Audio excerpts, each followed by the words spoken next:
Welcome to the Heavy Spoilers Show. I'm Paul with a cold, and this video we're breaking down Superman.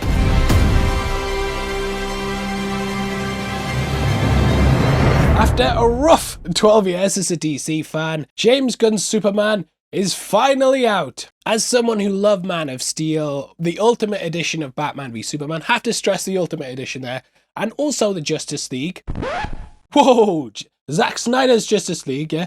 I was a bit trepidatious about this big reboot. Being completely honest, I was kind of a bit annoyed that Cavill was announced as coming back and then 2 weeks later just kicked to the curb. I was unsure whether I'd even like Gunn's vision, and yeah, it's been a long time since the announcement. I think when you reboot something, it has to be better than what you're replacing, and thus there was always the worry that they were taking a big risk. I just wanted the sun to shine on us again, brother, and for us to get an actual DC universe without studio interference, and something that didn't live up to what I loved as a kid. It just feels like it's been disappointment after disappointment. However, I'm happy to say that James Gunn has bathed us in some golden yellow sun, and it feels like almost a true successor to 1978 Superman. I don't think it's perfect, there are some issues, but what he's managed to do is give us what's probably our most human Superman ever, while throwing some seeds for the future of his franchise. Throughout this video, I'll be struggling going through it all and breaking down the big things that happen in the film. So let's just jump into it and discuss that ending. Hey buddy, eyes up here. Okay, so the movie's littered with twists and turns and Easter eggs that'll make you point right at the screen. It sees Supes going against his nemesis Lex Luthor, but in return handing out a double L to him. With this being an unexplained, I first want to discuss where we leave things off and discuss that ultra twist. Now before the movie came out, the biggest mystery was, who is Black Noir? So who is Ultraman? The marketing showed how Lex had the engineer and a mysterious man in black working alongside him. Fans of the comic predicted this ultra easy to guess twist, and it's something that we've theorized for a while now. That is that the character is actually a clone of Superman. While saving Metropolis from Lex's dimension-ripping portal, Supes comes face to face with the villain. Ultraman's suit is damaged, and we see a long-haired, disheveled-looking Kal-El clone. Now, I didn't exactly predict the coming of Mephisto here, and fans of the comics will likely have also guessed the twist as well, so pat yourself on the back. Normally, when you have a masked character, you keep their mask for a reason, and this is so you can have a big reveal down the line. His power set was also similar to Supes, and he could hold his own pretty well against the hero. Beyond that, the reason why the true DC heads knew exactly who was under the suit was down to the name. In the comics, Ultraman was introduced in Justice League America 29. He was part of the Crime Syndicate, which is an evil version of the Justice League. Put on my evil voice now. This was complete with evil versions of the Flash, Batman, and so on.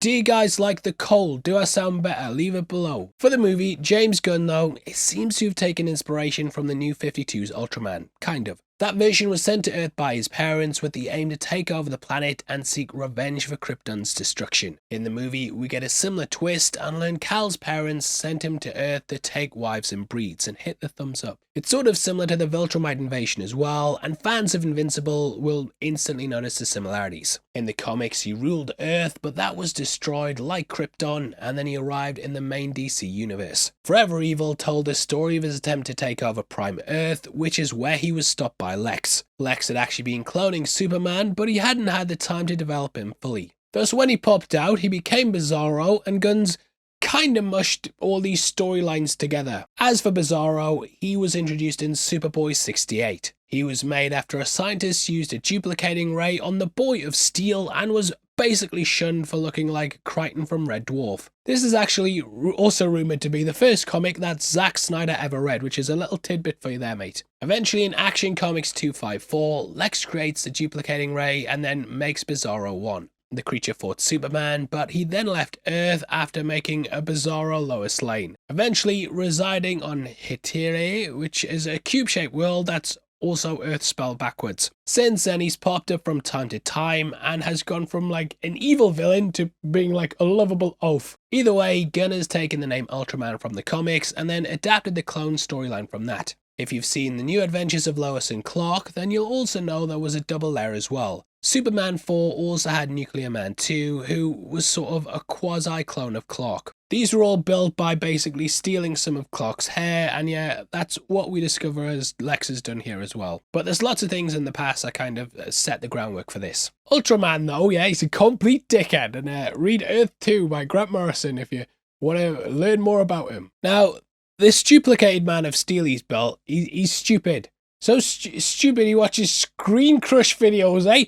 Even the fucking Colton ones! This takes us to a showdown between the pair though. Lex controls him with his fight commands like Injustice 2 and has built himself a way to even the playing field. Surrounded by an army of cameras and drones, Lex has watched the tapes and knows how to counter Soup's every move. But the best boy Crypto destroys them, leaving the dumbass clone to fight on his own. Gunn lifted his own movie with the drones as well, being like the ones from Guardians 2, complete with frustrated pilots. But this movie's Ultraman eventually gets his ass beat. He's thrown into a black hole, and that's seemingly it for the clone. I do wonder what the implications this has for Lex, as he clearly now knows that Superman is Clark. Guy just had to take one look at his clone and basically figure out who's who. But I could have told you in the first trailer released, you dickhead. Figured out Ultraman's a clone, I'm a genius. These black holes though, they likely spell the end for the villain, and he may even end up in another universe. Maybe even an Earth 2 where he's gonna take over it. But we do know that these black holes are pretty much a one-way trip. Superman barely escaped one earlier in the movie, so there is the possibility there, but yeah, I think that'll be a while off. Exiting the pocket dimension one, which looked weirdly like Minecraft's Nether. Chicken jockey! Hey, wrong movie, yeah? If you're gonna do a Jack Black jump scare, at least Warner Brother, eh? Now go buy our Warner Brother inspired shirts as well. I need to buy medicine. I'm literally held together by every fucking type of medicine I could find. I've just been clearing out the cupboard, trying to get this video to you guys. Please don't write that it's shit. I know it's shit. Please don't write me. Don't tell me. Again, tying back to the black hole though, there is a chance that the clone could have survived. Again, Superman escapes one in the movie, and in 2014's Action Comics 35, he also managed to get out of one as well. So with that in mind, we may see this bizarro Superman once again, potentially in a further Justice League vs. Crime Syndicate movie. Now, when it came to this twist, it wasn't exactly the best twist out there. He also was just far too close to The Boys' black noir for my liking. In case you don't know, The Boys comic revealed that in the end, he's just a clone of Homelander who was created solely to kill him. That twist is so old now though, and yeah, with the suit, it just seemed obvious. I pick over this stuff for like my job though, so if you enjoyed it more than cynical me, then let me know below. That said, I did chuckle at him just being used to hold donuts and turn on lights. But yeah, your mileage may vary. Let me know below. Did you like the twist with Kal-El's parents as well? Drop it in the comments. And before we get into the rest of the ending, we've got a quick word from our sponsors.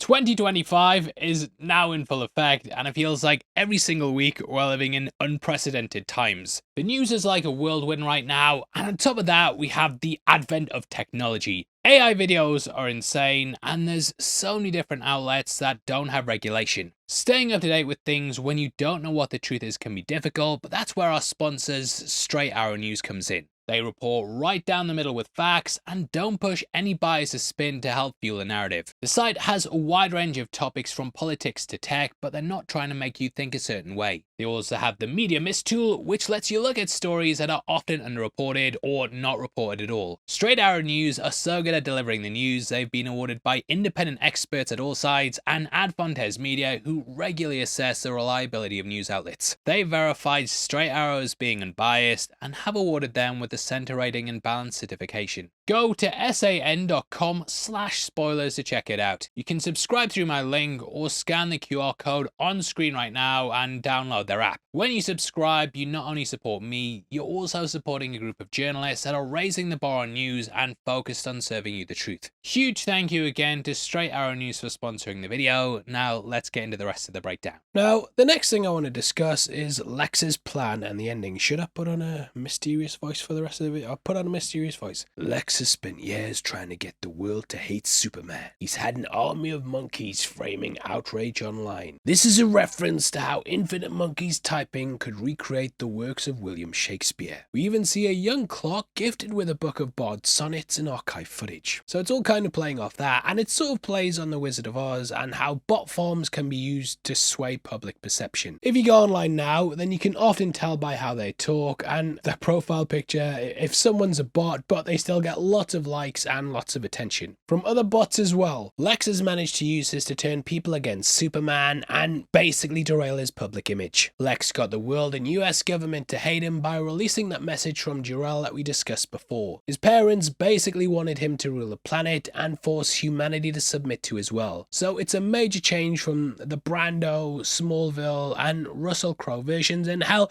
pretty much every iteration that we've seen before. I do wonder if it'll rub fans the wrong way, as I remember playing the Telltale Batman games, which had a similar sort of reveal about Bruce's parents being bad that never quite sat with me. But what I love is that even me doubting this shows how much Lex's message worked. Even Mr. Terrific believes the message does indeed say what Lex says. We even get a cool still sucks moments from Superman as he's recorded crashing out. This was a big gut punch as well, as he'd never heard the second part of the message where his parents wanted him to rule the planet. Now, we do know that Krypton was militaristic in the past before becoming a tech utopia, and I do wonder if this is something that Supergirl might tackle. Kara was much older when she arrived on Earth, so her knowledge of pre-destruction Krypton could unravel this big twist. I do feel like they lay the groundwork where if they need to retcon it in the future, they have an out, and yeah, maybe through Supergirl we'll learn it was all just deepfake footage. We need a movie that's a comment on deepfake footage and AI making political movie, you fucking bitches. I'm fucking crashing out as well at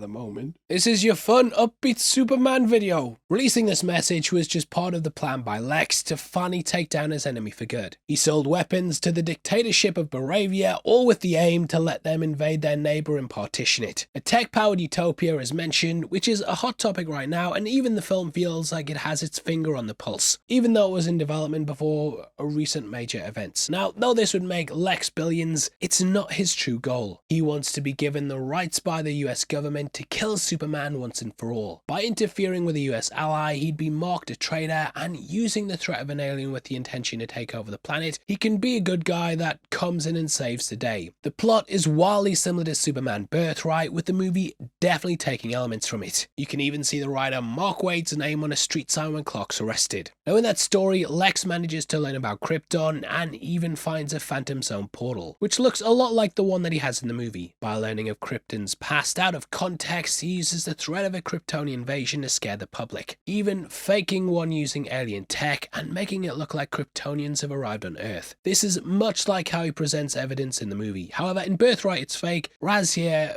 these plans are unfortunately true, at least for now. Much like the comic, Lois reveals Lex's secrets and he's then branded a traitor. Even the right-wing TV personality who probably knew it all was like, boy, he's a bad guy. So Lex is exposed for trying to be the hero, while the man he was trying to expose becomes the hero in the end, which is a nice full circle ending. With his plans up in smoke, he's taken to Belle Reve, which is of course the home of Task Force X, and it's appeared in both Suicide Squad films. We know that a Waller TV show is coming as well, and he has done work for her while being in a prison in the comics. Also wonder how this will tie into things that have been established in the greater universe. Currently, the Creature Commandos have their own living space there at the end of their show. You also have the events of Peacemaker Season 2, which might potentially build into what's happening with Lex. Actually, don't expect him to stay there too long, and one way or another, yeah, he's gonna get out. Beyond escaping, Lex has also been released a few times, most notably in Action Comics 23. In more recent comics, he's kind of gone from the mad scientist he was in the Golden Age to like a government hero who has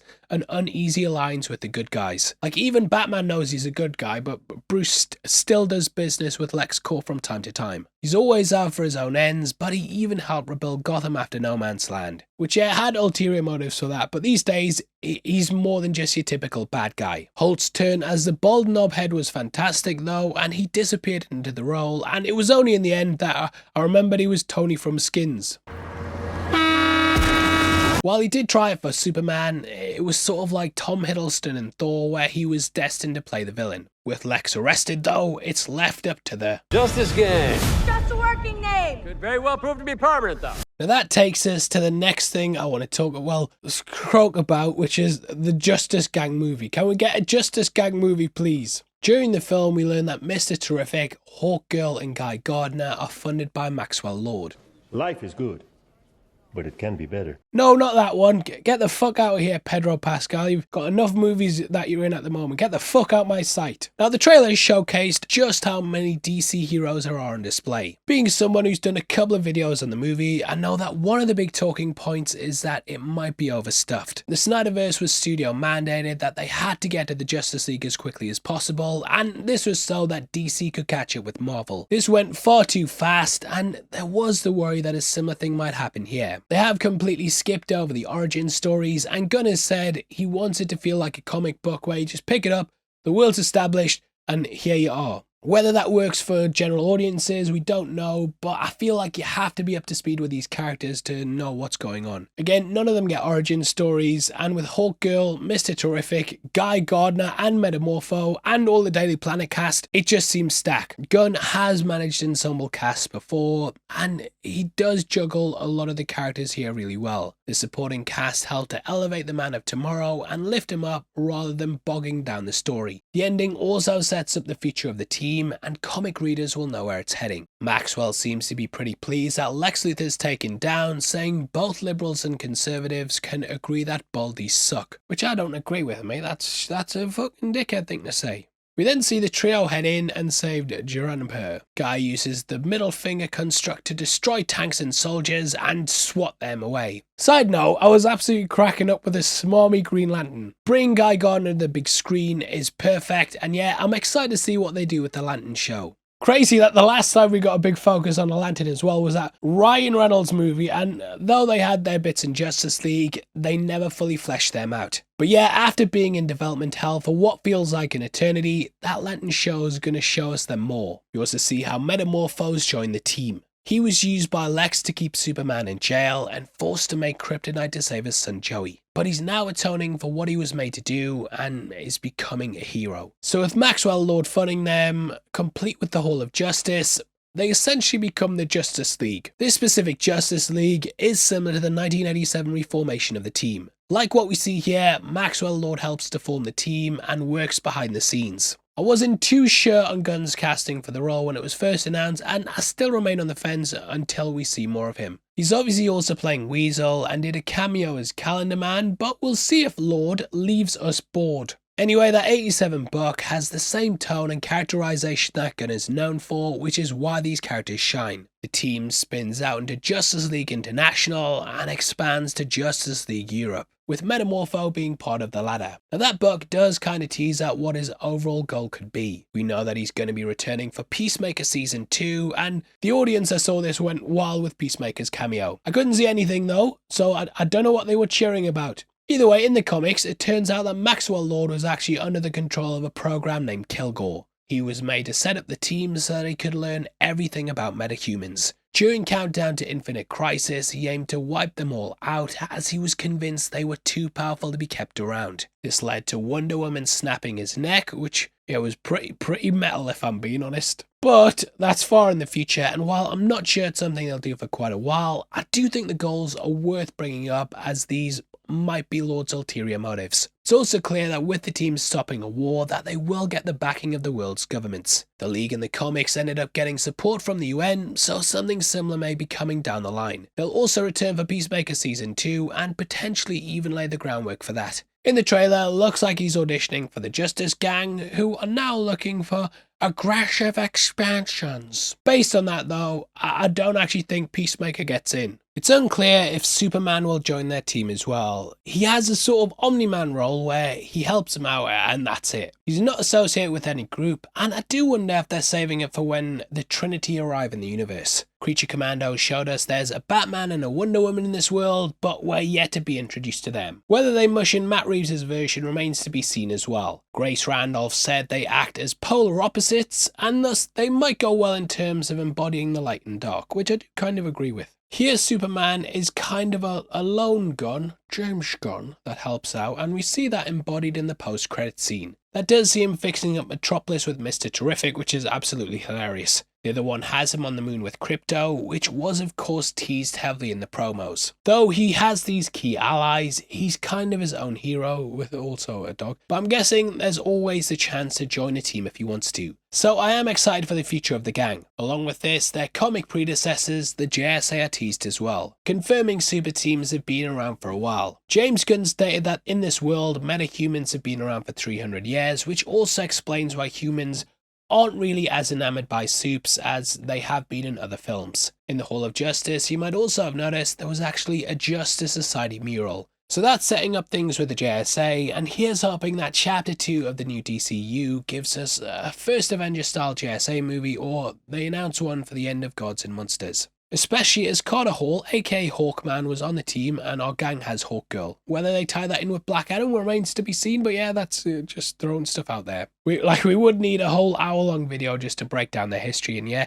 I don't think my voice will hold out that long. Anyway, the movie ends on maybe my favourite part of the entire film, and something that clearly teases what's coming in Women of Tomorrow. Supergirl Woman of Tomorrow. During this, we see Kara drop into the fortress. Superman's cousin is once again on the big screen after 1984 Supergirl, which the less said about the better. Since then though, Supergirl's been making a big comeback. We had the version in the CW show, and then a reflection of Henry Cavill's supes with the Supergirl of The Flash. Gunn is of course going a different route with Kara Zor-El and making her much more immature. She comes in hot and is absolutely wankered. Retrieving her dog Crypto, she's off partying once again. Yep, it's her dog, big twist, as opposed to being Clark's. He explains that due to Earth's yellow sun, booze has no effect on them. Similar to how the Flash can't get drunk. So basically she goes to planets with red suns, drinks in their radiation, and gets white girl wasted. She then heads out with Crypto, and this will likely lead directly into Supergirl Woman of Tomorrow. Millie Alcock will reprise her role in that movie based on the comic of the same name. It was announced in the Chapter 1 Gods and Monsters video and is a fairly recent book. If you haven't read 2 yet, check it out because it's fantastic. Essentially, Kara heads out on her 21st and gets drunk. She ends up in a bar fight and helps a woman get justice for her father's murder. For this universe, it's not clear when Kara arrived on Earth, but she's got a great backstory. She lived in Argo City with her family and was much older than Cal. She was about to become an adult in Krypton society, and it seemed fine, but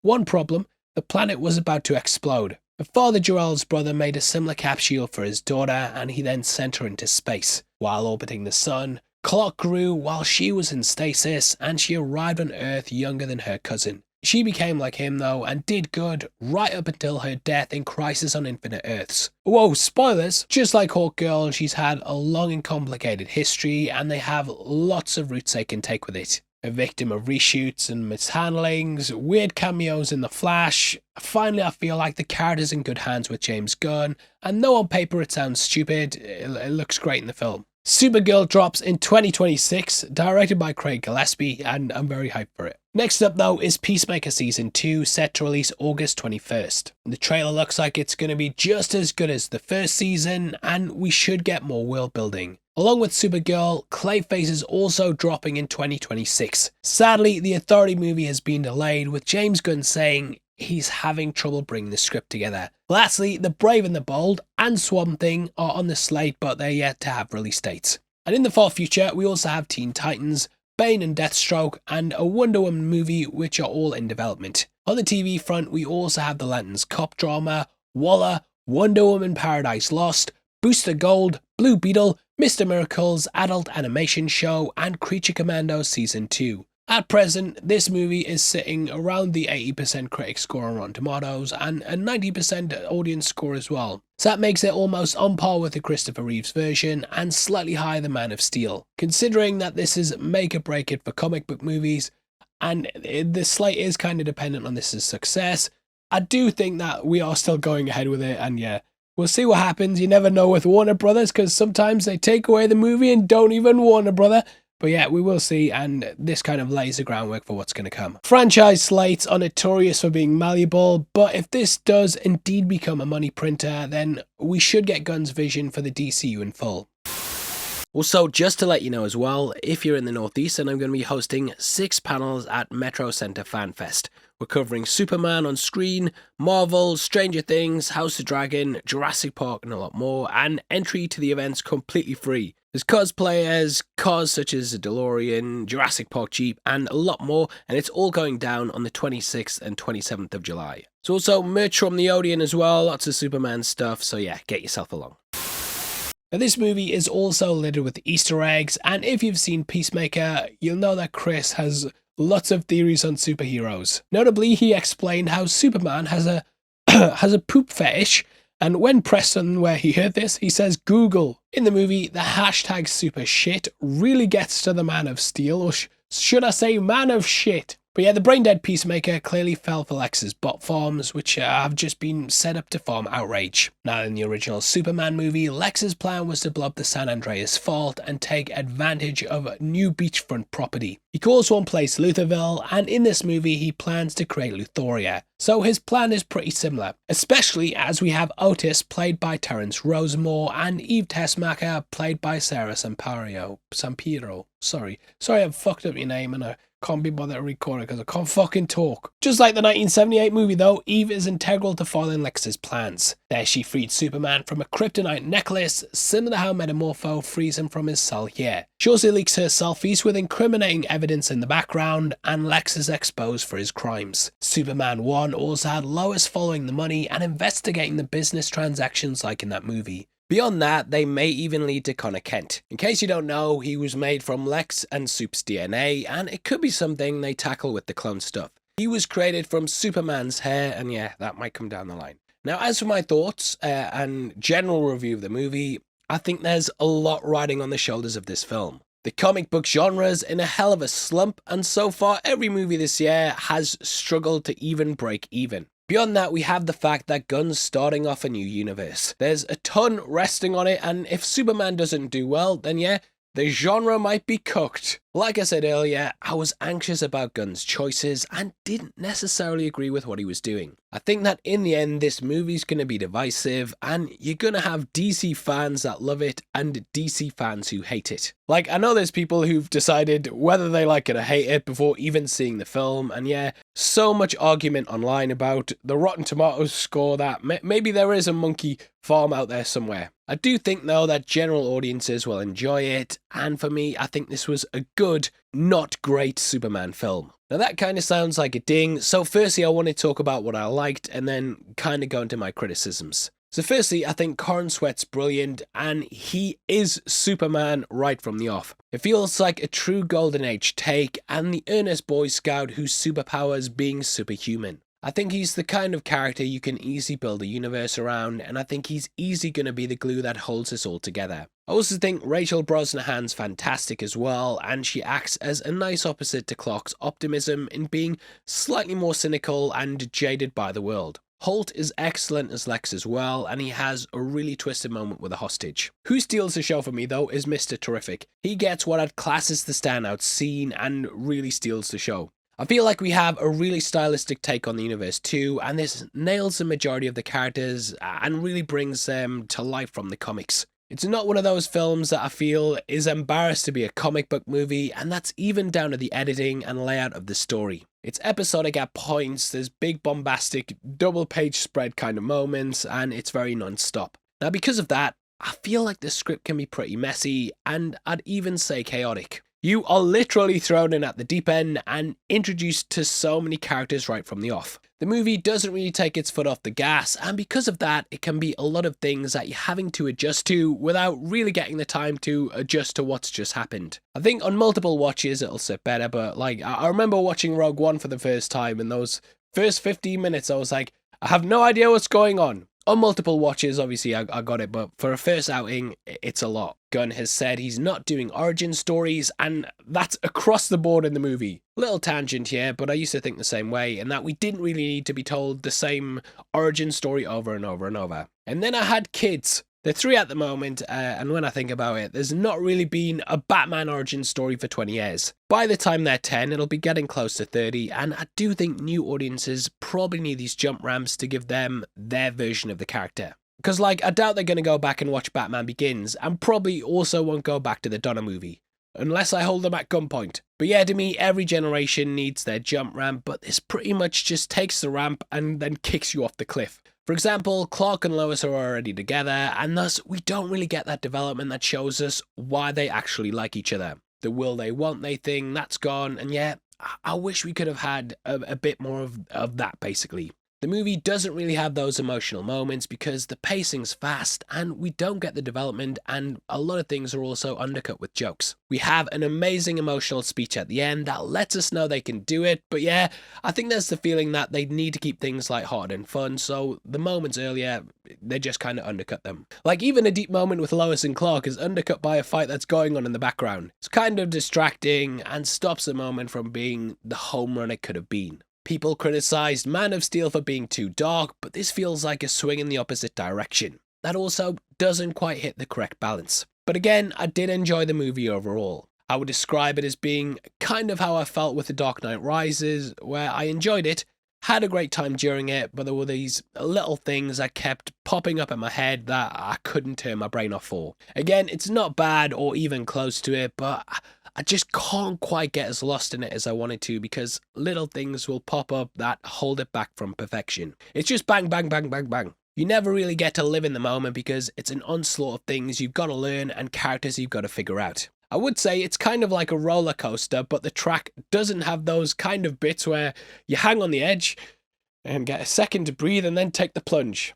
It's just very, very fast and I'm too old. I will say though that the last hour is fantastic, especially that climactic battle that tops everything off. That kind of pulls things together and quells a lot of the nitpicks that I had earlier in the movie. Now your mileage is going to vary on that, and some people will say I'm hating, some might see where I'm coming from, some might say I'm a shill. It's going to be subjective. This is made for people who already know and love the character, but if you don't know him, you might not feel a connection due to it not being established in the universe. I actually think there'll be a YouTuber out there who probably improves this movie by making one of those everything explained vids that kind of fills in the things that fly by and gets you more attached to the movie. Like we did one with Prometheus and everyone was like, oh, I wish I'd watched this before watching the movie, it makes it better, but that kind of thing. There's lots of subplots and side characters, and I do think you could have cut some. An economic scriptwriter would have came in and been like, well, do we need this? Can we push this character into this character and combine them? You know, that sort of thing. James Gunn is, of course, the writer, director, and also the studio head, so I don't know if he necessarily would have got the pushback on certain elements that necessarily would have improved the script. Because sometimes you just need someone to say, look, that's not working, mate, to do this. They had to establish a universe as well and had a lot to do with it. Like at points, there's even some necessary information that's just told to us through news reports, with the reporter actually being Christopher Reeve's son. With that though, it's kind of like they wanted to show everything to the point. They didn't get to show everything they should have focused on. There's a lot of things being juggled, and establishing the world as much as they do comes at the cost of some of those more personal moments. I know the term fun ride is used a lot in movie criticism, but I can't think of a more apt term to describe this. Where the movie soars though is in its action and spectacle, and I know people who like the Flash cinematographer, you might hate this, but though the spinning gets a bit much, I think overall it creates a really dynamic movie that almost feels alive at points. Even just watching them move through the pocket dimensions and go from like one set to the next at great speed, it's slick, and at points it can be a wonder to behold. At other points it can be very full on though, and there'll be some that love it and some that hate it. I think the general consensus though is that this movie will be a crowd pleaser, and I think people will walk away wanting to see more.